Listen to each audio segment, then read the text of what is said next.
We should be mentioning Jalen Tolbert, 6'1", 194. Okay. Ran a 4.49. We have not talked about him. I think he is now what everybody wanted David Bell to be. Everybody wanted David Bell to be that. Rashad Bateman come in, can do everything real well, doesn't have an elite trait, but has the size that we look for. Yeah, can play Tolbert's inside 6'3". and outside, has some speed. Bell's got a Tolbert, little bit more size on him. Bell's 210. It wasn't an exact projection. It was more right. No, I know.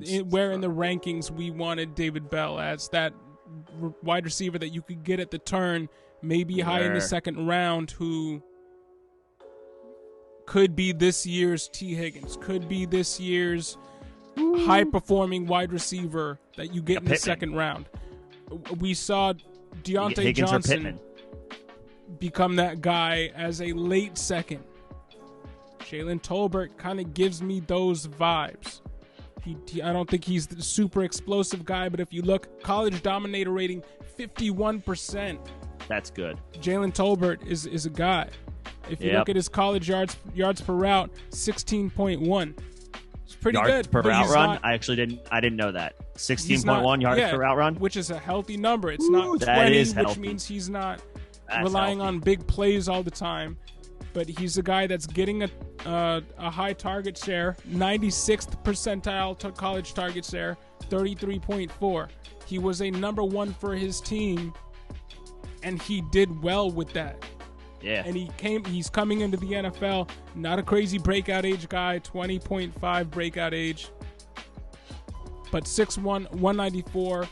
It's got the build and size that Nick and I are kind of shifting towards as our wide receiver ones, and or at least the guys that we like drafting in fantasy.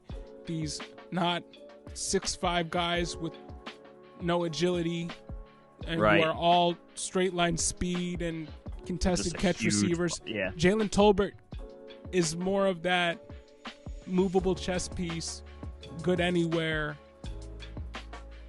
and has the agility to shake you out your shoes, has the speed.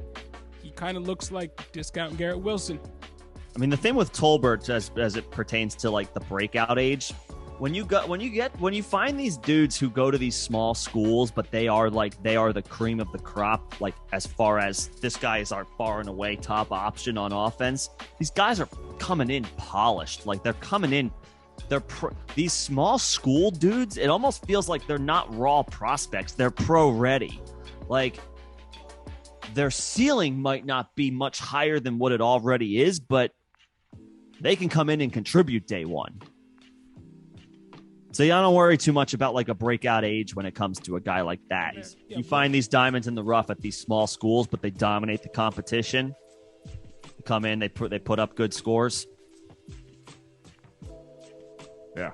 Just something to think about. Don't sleep on Jalen Tolbert. David Bell is still going to get drafted over a guy like him too in rookie drafts. But even over a guy like Christian Watson, who I've been vocal about in the past. Yeah. Who had a good combine too. 4.36 at 6'4", 208 pounds. I mean, he is athletically what we want from Drake London. But I think I would rather have, now obviously this may be landing spot dependent as well, but I think I would rather have, based on what I see from him, Jalen Tolbert over Christian Watson, because I've seen guys like Christian Watson not do a lot in the NFL before. Some of them turn into DJ Charks, but some of them are Equinemius St. Browns and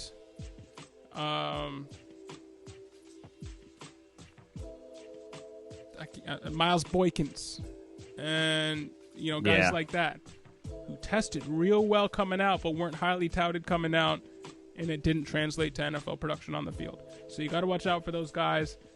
The safer pick for me, if you're picking in the second round and you have a choice between Calvin Austin, Christian Watson, and Jalen Tolbert, it's Jalen Tolbert. It's Tolbert.